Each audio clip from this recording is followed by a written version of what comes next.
Our last session is with Jenny Johnson, the CEO of Franklin Templeton. I think it's fair to describe Jenny as a goal-oriented person. And we're here to talk about how we can shape and attain our goals as a group, and I'm thrilled that she's with us to share her perspective on life and leadership. I'm also pleased to introduce Gail Cohen, Chair Emeritus of Fiduciary Trust, who's going to lead this conversation with Jenny. Gail has spent decades advising families, including Jenny's, on many of the same questions we've been discussing today. How to navigate complexity, make long-term decisions, and think about stewardship across generations. So with that, I will turn it to the two of you. Thank you. Thank you, Paulina. So we're going to talk about a lot of things that are near and dear to our hearts, particularly as we think about managing wealth, making long-term decisions, and navigating the increasing complexity across markets and families. Markets are probably easier than families. Yeah, definitely. And as always, it's always a pleasure to talk to Jenny. She's, as Paulina says, Chief Executive Officer of our parent company, Franklin Templeton. She has spent more than 3 decades with the firm, and her experience spanned multiple parts of the business before she became our CEO in 2020. And in her role as CEO, she's been very closely involved in growing this Franklin Templeton into a nearly $1.7 trillion global investment leader, and is one of the few women who leads a Fortune 500 company. And I've been very fortunate. I've been working with Jenny for 25 years now. I mean, we're celebrating our 25th anniversary as part of the Franklin Templeton family this year. And I remember you came in pregnant, and in our big boardroom in the World Trade Center, actually. Yep. So I've had the opportunity to work with Jenny, the wonderful opportunity with her and her family in various contexts, and to see how they think about long-term planning. So while we're going to explore themes about wealth creating opportunity, it also brings complexity, particularly when it comes to decisions around money, risk, and independence. In this room, we have women who have built their own wealth. We have women who have inherited wealth. But in the end of the day, we're all stewards of wealth. So we're going to talk about that as well today. And you've seen this from multiple perspectives. So let's just dive right in, okay? So we know you grew up around this business, but it was never preordained that you were going to become the CEO. And now you're roughly one of just 50 or so female CEOs of Fortune 500 companies. What did it take you to ultimately step into the role of CEO of Franklin Templeton? And what were some of the important choices you had to navigate along the way, both personally and professionally? Yeah, so Franklin Templeton was started by my grandfather, but my father really built the company. And so, when he took it over, it was $2.5 million in assets and $10,000 in revenue. So he really built it. And so I saw it being built over time. And I was one of 7, number 6 of 7 children. And all of us at one point worked for the company, mostly because it was the most convenient job to get. And I did not really think about being CEO because I had a strong feeling that one of my brothers was going to be it. They were older, they'd been in the business longer. And so I did just different parts of the business. And I always felt that it was really important that our parents had given us this gift and you stay in your lane. Because where you see families break down is when they start to fight over kind of the asset. And so I was happy sort of staying in my lane. And then ended up, my family's involved in the San Francisco Giants, and there was kind of an opportunity, and my brother wanted to go do that, and that's what opened it up. But it was not a fait accompli with the board. We were struggling as a company.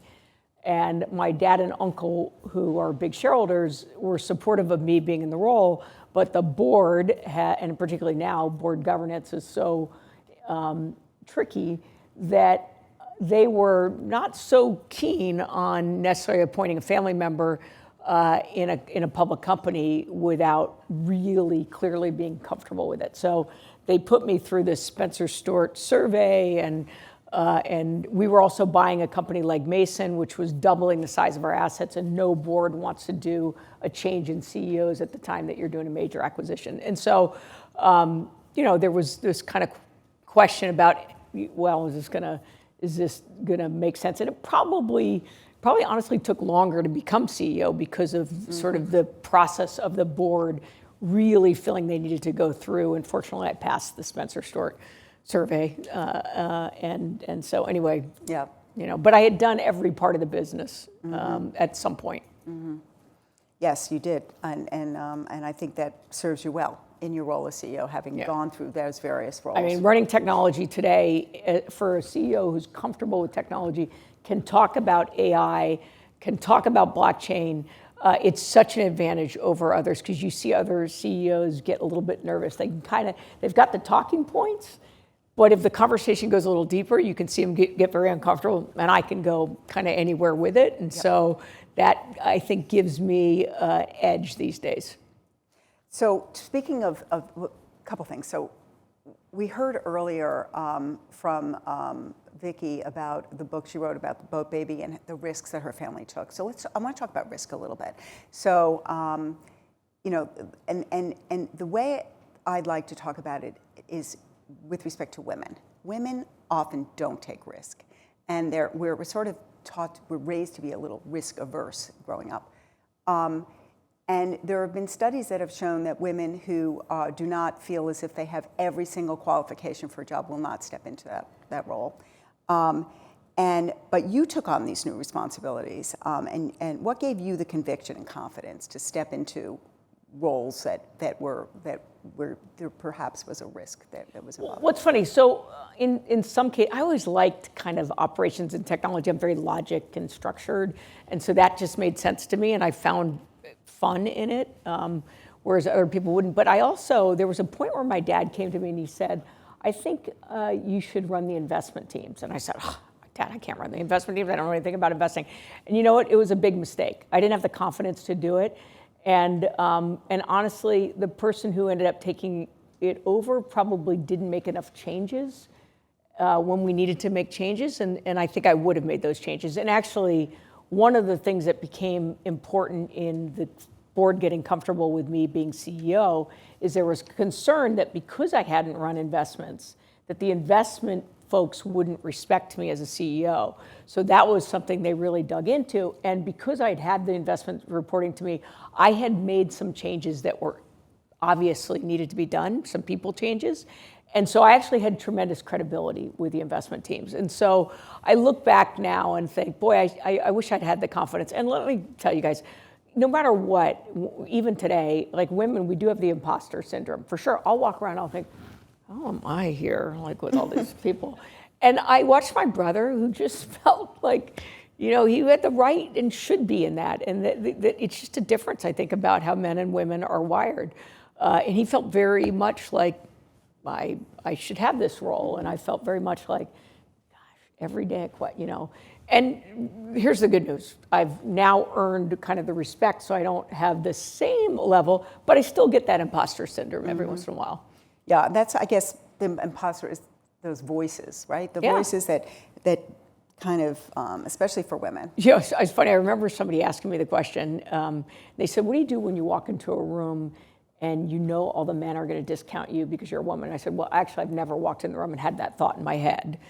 So while I do say there are times where I get imposter syndrome, it's not that often where I get, and my answer to the person who said that to me is, and by the way, you should never have that thought in your head. And the reason why is if you let it creep in, it is now using brain power.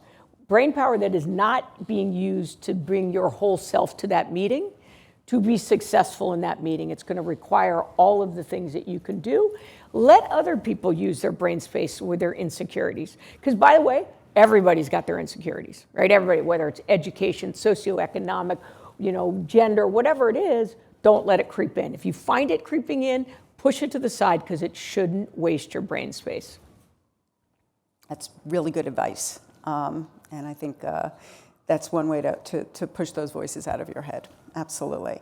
I want to talk a little bit about resilience. And you've said in the past that success is less about getting every decision right and more about how you respond when things don't go right. So I'm wondering if you can look back and share a moment where you had to recognize a problem and adjust course. And what did that teach you about resilience and decision making?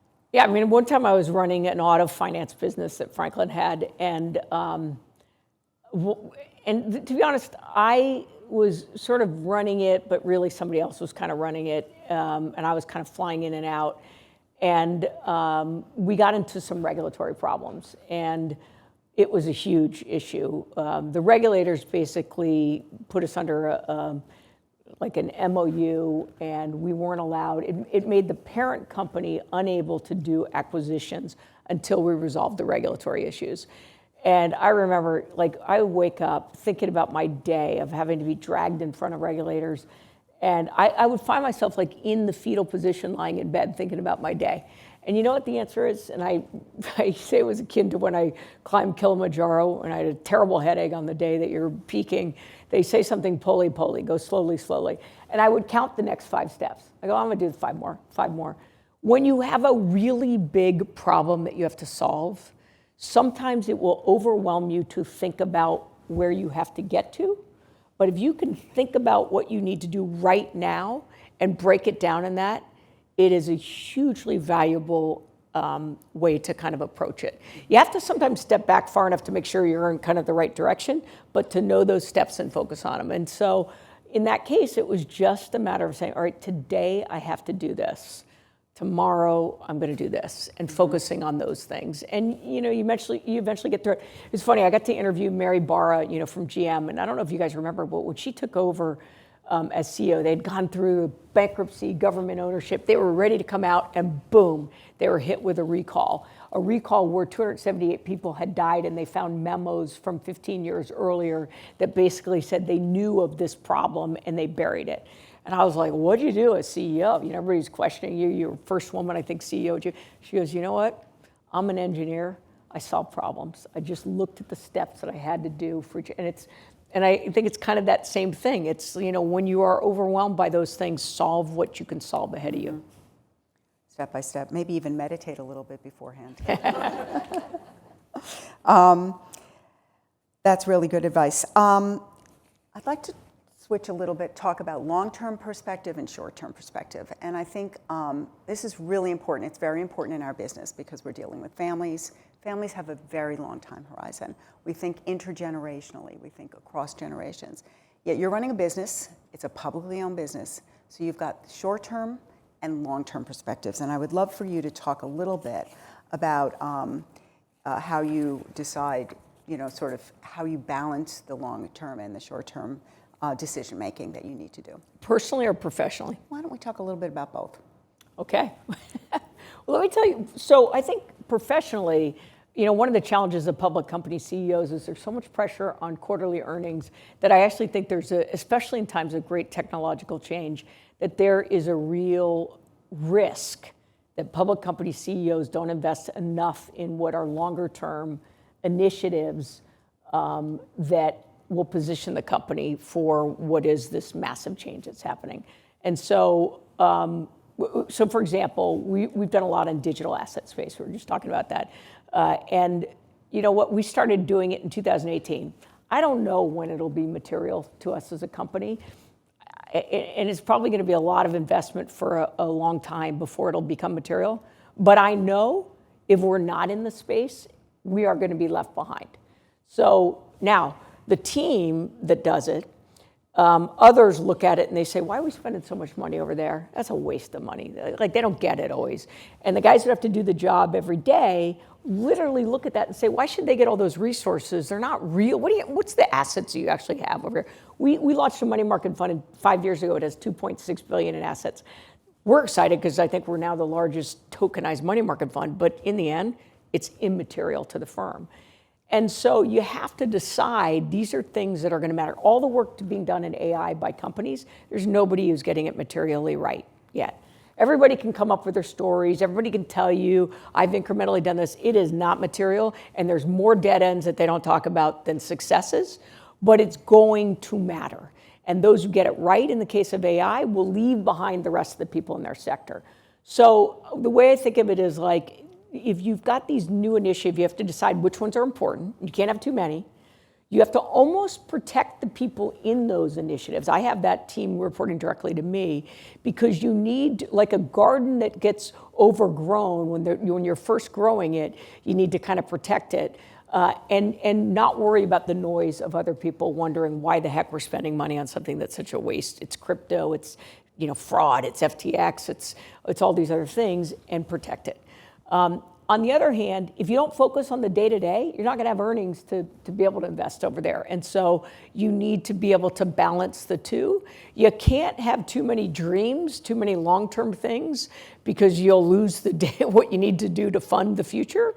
But if you don't keep your eye on where you think the business from broad secular trends is going, you will actually not be a sustainable long-term business. That's why I think as a company with a family heritage, I have to think in terms of generation. I have to think, what do I leave this company for the next generation? That doesn't mean there'll be a Johnson in the CEO job, but it'll mean the family will still be involved. How do you leave it in the healthiest place that it can be?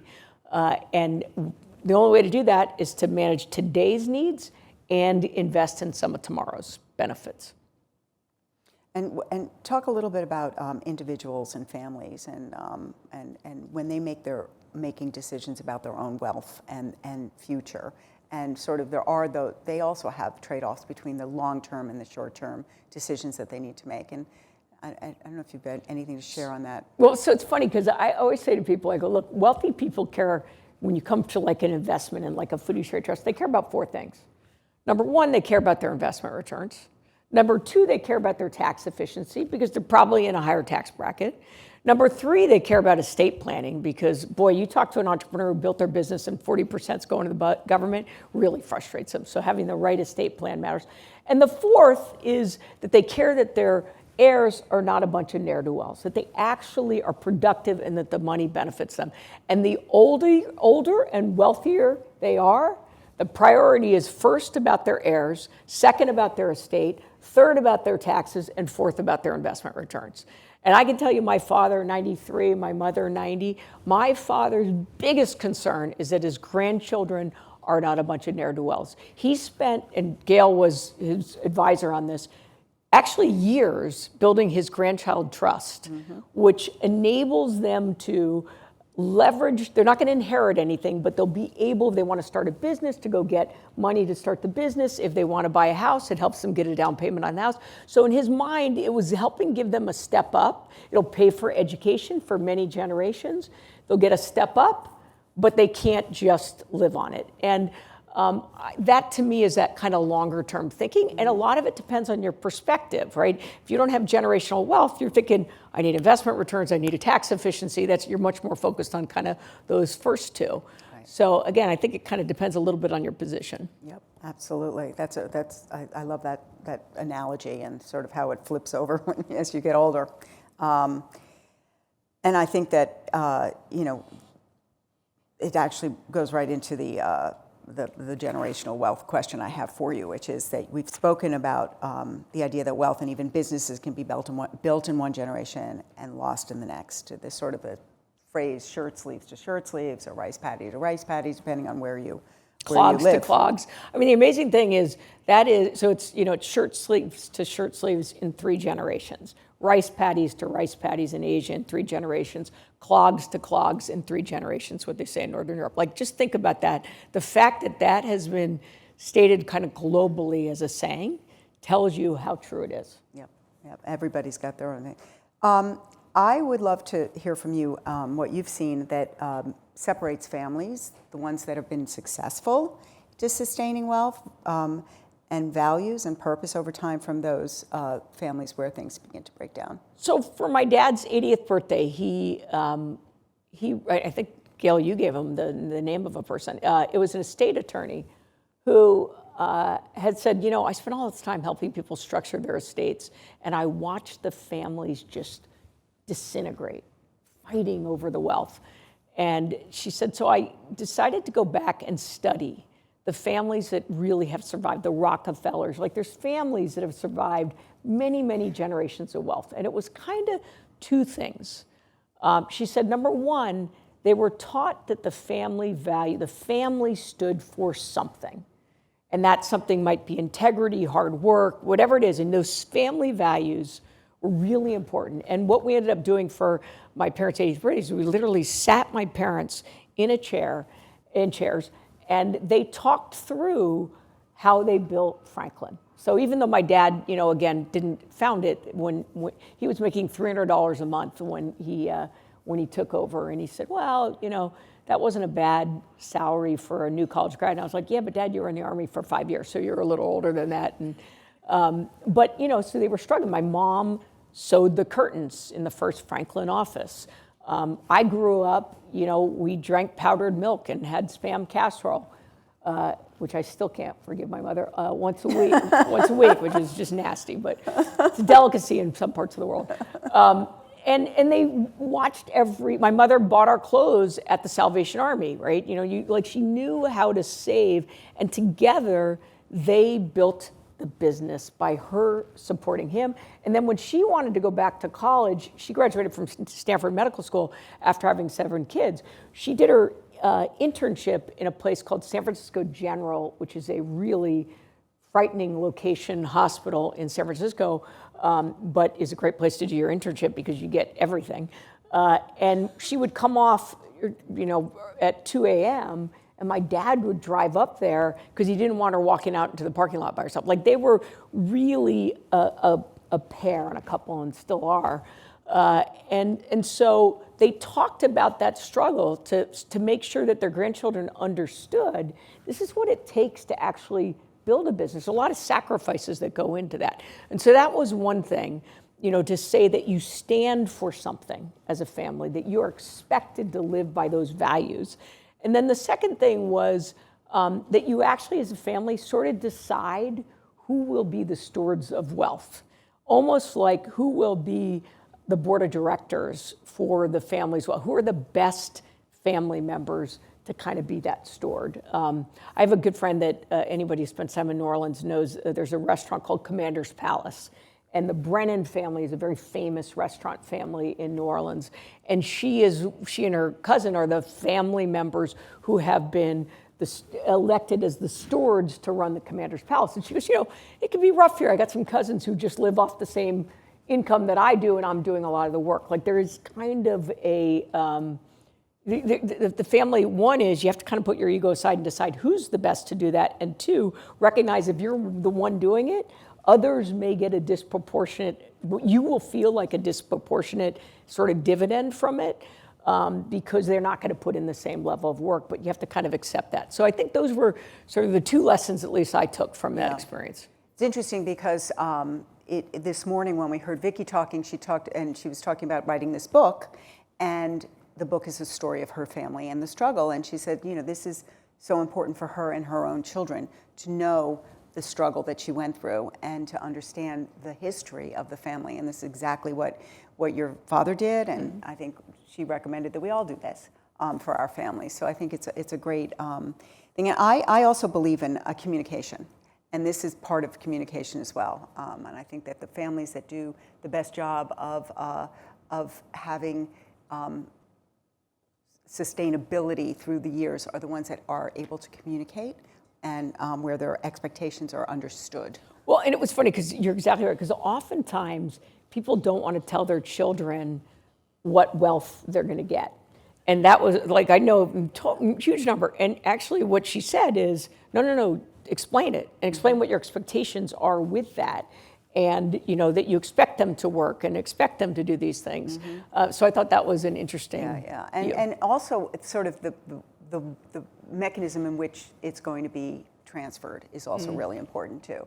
And I've had that conversation with families through the many, many years, and sort of encouraging them to really have that discussion and talk to the children about it. And that actually is, we talk about preparing the next generation and how important that is. So Let's talk a little bit about leading and building a team you trust. And this is another theme that we've had throughout the morning, too, is learning to trust, learning to share, and surrounding yourself with people who bring different perspectives and expertise so that decisions are stronger and you can move forward with confidence. How has learning to rely on others shaped the way you lead and navigate complex decisions, both in business and in life? And what advice would you give the women in this room about building the right support system as they make important decisions about their families, their futures, and their wealth? So I'll kind of talk about professionally and personally. So I think professionally, look at it as a CEO. It's funny, I was saying to somebody yesterday, I go, you got kind of two things you're supposed to do well. One is build the best possible team, because there's only so much you can do, so you got to make sure it's all about the team that you build. And the second is you got to be able to like clients and spend a lot of time with clients, because I've been shocked how much time I end up spending with clients outside of the firm, and so therefore have to have a great team who's running the business inside of the firm. And I'm on a board, Thermo Fisher, which is one of the largest pharmaceutical companies that you probably never heard of. And the CEO was coming to me and goes, God, I spend so much time with clients. Like, that's what you do. So the question with the team, it's interesting. We've done the equivalent of 16 acquisitions since I've been CEO, because Legg Mason was really like 6. It was 6 underlying companies that the only thing they had in common is they hated Legg Mason. They all were individuals. Oh, God. Literally, Legg Mason would say, there's a few, legacy, Legg Mason would say, we're going to be on Salesforce, and they'd all go sign up for Microsoft Dynamics. So it was buying like 6 individual companies, and then we bought a bunch more. And the thing in the asset management business is that people say acquisitions rarely do well. So there are very few successful acquisitions in the asset management business. I guess more so these days, but very few. So now imagine you're trying to acquire 16. So a couple things. And I actually, my dad, Gail knows him and those in the room know, has like one of the highest EQs. He's an incredibly successful guy, but he's got a really high EQ. And he knew when we acquired Templeton, like, it's a people business. And so he figured out. And what he always taught me is, like, if you're buying an asset management company, you're buying people and their investment process. So don't mess with value by going and making those changes, right? So that was kind of the first thing. But the second thing, and this is where I think being a female CEO helps, because we do tend to focus on relationships and EQs, is we know that the strength of this firm is the breadth of capability that we have, and it's really diverse. We're a top 10 private markets manager. We have the broadest capability in equity and fixed income. And we have these really strong teams with a different amount of expertise. So how do you get them to talk to each other? Because, by the way, the 6 companies in Legg Mason, the CEOs had never met until they came together to fight against Franklin. Okay, that was like how it started. So they'd never met. So, first thing we did is we did a CIO conference, and we do it twice a year. And I said to the team, I don't really care about the agenda, but just serve really good wine at dinner, right? Like this, because eventually, and it took about 3 years, because once they built relationships and trust, I knew that it was successful when I listened to our growth equity guy and our deep value guy get into a sort of a kind of yelling match about whether NVIDIA was overvalued or undervalued, right? And they're coming at it from different perspectives, but the fact that they would publicly have that debate and really at their core disagree was like success. Like, to me, that's what we need. And I'm passionate about diversity in any room. Diversity of views is essential to getting better outcomes. And so and diversity is so many things, but bringing that together, and from our standpoint, having all those different, each of these people, I'm convinced that a value investor is a pessimist and a growth investor is an optimist at their core, but bringing them in the room and having to have those debates is really healthy and exciting. And now the ability on the private market side, and now I hear about things that are, one, we've come up with new products between our private credit team and our real estate team, because they were talking about something and they realized there was a dislocation in the market. Our private credit team had our AI team come in and review every sector. Like, that's incredibly powerful. But that started with just getting people to know each other. And I think it is an underappreciated underappreciated thing that I actually think men, because men don't build relationships as deeply, they tend to cast nets wider. I'm sorry, I'm going to go a couple stereotypes here, but they tend to cast nets wide, but they don't go as deep. And women recognize the importance of that deeper relationship to get people to trust each other. So one is it was really bringing those opportunities of people together. And then with my own executive team, I mean, here's the challenge you have with leaders. There's a great line in a movie, which is winners want the ball. Winners want the ball, right? If you're not really a winner, you're like happy that the other guy. But if you're a winner, man, you figure you're going to be the guy to make the shot. The problem when you put a team together of winners, everybody wants the ball. And so you have to be able to get them to work together. And so one of the things we're doing is bringing in a coach to make sure I'm just doing it at the start. I don't see any issues with my leadership team, but I'm like, you know what? It's a little bit like marriage counseling. Maybe we should have all started before. And we had problems, I don't know. But, starting that kind of relationships early, I think is really important for the dynamics of the team. So that's kind of thing with one. And then I think with family, are we talking about leaders in family? What are we talking about with person? We're talking about sort of teams and relying on others and shape. I remember what I was thinking. So, I was working a lot, and I was fortunate enough in that I lived in a neighborhood with my parents and some of my siblings, and they had kids at school. But I got to tell you, the network of friends that I built covered for me so often when I was traveling or whatever, and I relied on them, and I thanked them, and I'm a good friend, but good friends have good friends. Bad friends don't have good friends when they need them, right? And so being able to rely on them and ask for help. On the other hand, let's face it, if you're a working mom, you're a total guilty mom. I said to people, I'm a second generation guilty mom. That's better. But man, I'll never forget, whenever it was my turn in Tiny Tots to bring in the snack, I was baking late at night. Finally, one year, my third kid, the Tiny Tot teacher goes, "It is so awesome. You're the only one who cooks a home cooked meal." I was like, that's because I'm guilty. But going to the market next time. Yeah. But relying on my family was also important. I think you have to do that. You build that network of support where you need it. But by the way, it doesn't just come to you. You kind of got to ask for it. And then you also got to be there to support others when they need it. Yeah, I think that the guilt is something that we all have. And I know I used to always be away on my daughter's birthday every year because there was a conference that I had to be at every year. And to this day, she still hasn't forgiven me for that, but that's okay. This happened a month ago. No, it happened May 21st, so that's not even a month ago. Right. So my daughter's birthday is April 21st. I have a great fear of forgetting. I have 5 kids, one of their birthdays. I don't know what it is. And I actually think it's because my birthday is July 7th. My parents always forget it now because we've celebrated the 4th of July. So what I do on my birthday is I call my parents. I mean, geez, they're 93 and 90, right? And I call them and I say, I'm really busy today. I know you're going to call me. So just, about my birthday. So I always give them that answer. But I have this fear. My partner says to me, because she's got a glitch on her iPhone. So there's some glitch, which Apple cannot figure out, that has her calendar events a month off. Says, today's your daughter's birthday. And I was like, oh my God, it's my daughter's birthday. It's 10:30 at night. Katie, happy birthday. My daughter responded. And then I was like, I got to call her. Katie, I'm sorry. She goes, Mom, my birthday was a month ago and you were there. I was like. That's it. It's hard. Sometimes you just.